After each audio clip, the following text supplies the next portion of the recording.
बच्चों, आज हमारी पाठ्य पुस्तक का 13वां अध्याय एक तिनका पढ़ेंगे, जो कि एक कविता है। और इस कविता को लिखा है अयोध्या सिंह उपाध्याय ने, जिनका उपनाम है हरिओद। इस कविता में कवि ने बताया है कि मनुष्य को कभी भी अपने ऊपर घमंड नहीं करना चाहिए, क्योंकि हम घमंड में भर जाते हैं तो हम दूसरों को अपने से छोटा समझने लगते हैं। और कभी भी किसी को छोटा नहीं समझना चाहिए, क्योंकि छोटे से छोटा, तुच्छ से तुच्छ भी क्या है, हमारा घमंड जो है वो चकनाचूर करने की सामर्थ्य रखता है। इसलिए किसी भी तरह की गलतफहमी या वहम में रह करके अपने आप को सर्वे सर्वा नहीं समझना चाहिए। इंसान को कभी भी अपने ऊपर घमंड नहीं करना चाहिए। तो हम जानेंगे ये हमारी कविता के माध्यम से। तो इसका पहला पद्यांश देखो बच्चों, इधर आपके लिए कठिन शब्द लिखे हुए हैं और इधर भावार्थ लिखा हुआ है, आप अपनी कॉपी में उतार सकते हैं। पहले कविता को समझ लीजिए। मैं घमंडों में भरा ऐंठा हुआ, घमंडों में, अभिमान में। कवि कहता है कि मैं एक दिन अभिमान में भरा हुआ, ऐंठा हुआ यानी कि अभिमान से तन कर, यानी अकड़ में, यानी घमंड में भरा हुआ अकड़ में एक दिन जब था मुंडेरे पर खड़ा। मुंडेर कहते हैं बच्चों छत का जो किनारा होता है ना, जो रेलिंग बनी होती है। तो मैं एक दिन छत की मुंडेर पर खड़ा था। अचानक दूर से उड़ता हुआ, अचानक यानी कि एकदम से क्या हुआ, दूर से उड़ता हुआ एक तिनका आंख में मेरी पड़ा। तिनका यानी कि सूखी घास का टुकड़ा। अब कवि कहता है कि मैं एक दिन घमंड में भरा हुआ अपनी छत की जो मुंडेर है वहाँ पर खड़ा था। तभी अचानक क्या हुआ, एक घास का सूखा तिनका जो है वो आकर के मेरी आंख में गिर गया। आगे देखो, मैं झिझक उठा हुआ बेचैन सा। झिझक यानी कि शर्म या संकोच, यानी कि जैसे कई लोग खड़े होते हैं, खूब सारे लोग खड़े हैं और हम जैसे चल चलते अचानक फिसल गए तो हम एकदम से शर्म आती है ना, अरे मैं गिर गया। फिर हम इधर उधर देखते हैं, कोई हमें देख तो नहीं रहा, तो एकदम से क्या है, हम घबरा जाते हैं, संकोच में आ जाते हैं। तो कवि भी क्या कहता है, मैं झिझक उठा, यानी लोग खड़े थे मेरे पीछे बहुत सारे, एकदम से जैसे ही तिनका मेरी आंख में आया तो मैं एकदम से घबरा उठा। हुआ बेचैन सा, बेचैन यानी कि व्याकुल। बेचैन किसे कहते हैं, व्याकुल, यानी कि वह बहुत ही व्याकुल हो गया, एकदम से घबरा गया। जैसे ही तिनका आंख में गिरा, वो चुभा और चुभते क्या हुआ, एकदम से वो घबरा गया। लाल होकर आंख भी दुखने लगी यानी कि दर्द होने लगी। जब तिनका हमारी आंख में गिर जाता है बच्चों, तो देखो कितनी चुभन होती है, इतना तीखा होता है। और आंख हमारे शरीर का बहुत ही नाजुक हिस्सा होता है। आंख में छोटा सा भी कण चला जाए तो भी वो परेशान कर देता है। तो कवि कहता है कि जब तिनका मेरी आंख में गिरा तो मेरी आंख जो है वो लाल हो गई और दर्द होने लगी। मूठ देने लोग कपड़े की लगे। मूठ कहते हैं बच्चों कपड़े की तह की हुई पट्टी। एक कपड़े को हम पट्टी बना करके ऐसे फूंक मार के और आंख में सेक करते हैं ना, जिसके भी आंख दर्द होने लग जाती है, लाल होने लगती है चुभन से, तो क्या किया जाता है कि कपड़े की एक तह बनाते हैं और उससे आंख को सेकते हैं। तो लोगों ने क्या किया, कपड़े की एक तह की भी पट्टी बनाई और मेरी आंख को सेकने लगे। ऐंठ बेचारी दबे पांव भगी, चुपचाप चली गई।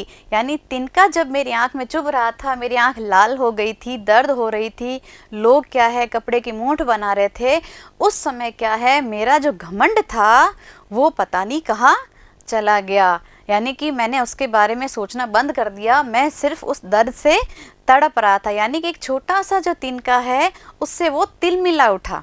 यानी कि हमारा जो घमंड है वो अगर एक तिनका तोड़ सकता है तो आप किस बात पे घमंड करते हो। तो कवि कहता है कभी भी घमंड नहीं करना चाहिए, क्योंकि आपका घमंड तोड़ने के लिए एक तिनका ही काफ़ी है। क्योंकि जब उसके आंख में तिनका गिरा, लाल हो गई, तो उसे कहीं भी वो अभिमान जो है, घमंड जो है वो याद ही नहीं रहा। यानी कि वो घमंड जो है वो दबे पांव भाग गया, यानी कि चला गया।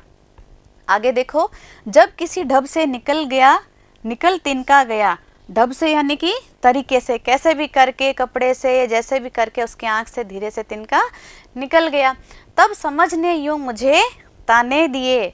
समझ यानी कि बुद्धि, ताने उलाहने, मेरी जो समझ है, मेरी जो बुद्धि है, उसने मुझे ताने दिए। क्या ताने दिए, ऐंठता तो किस लिए इतना रहा। ऐंठता यानी घमंड करना, यानी कि तू इतने टाइम तक, इतने समय तक किस बात का घमंड करता रहा, एक तिनका है बहुत तेरे लिए।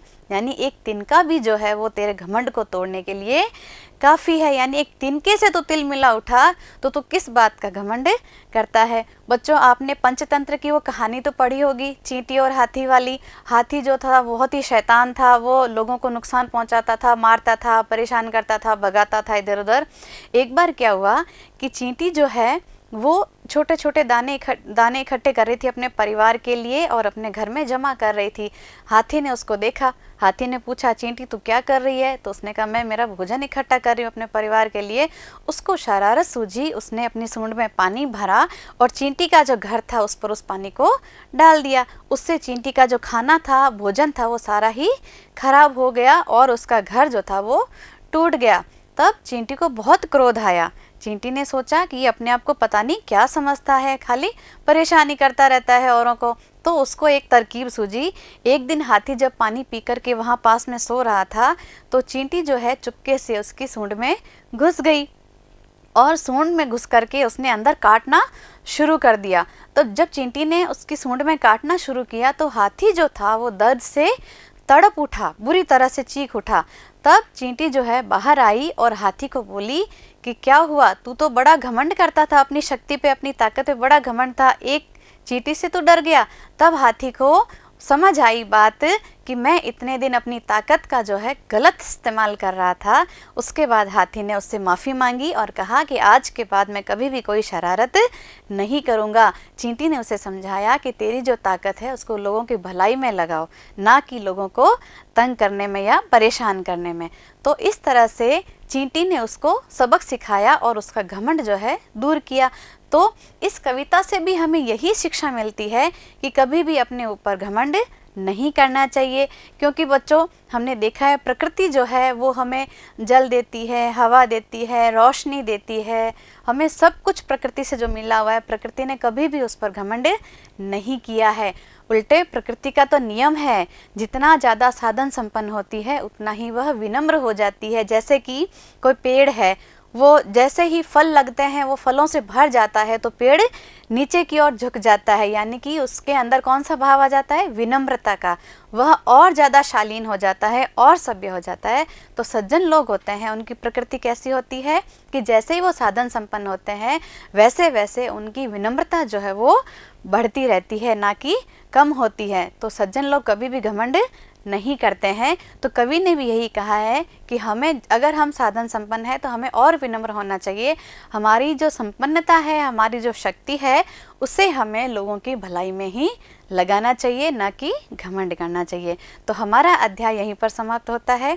आपसे मिलती हूँ अभ्यास प्रश्नों के साथ अगले भाग में। तब तक के लिए आपसे विदा लेती हूँ। धन्यवाद।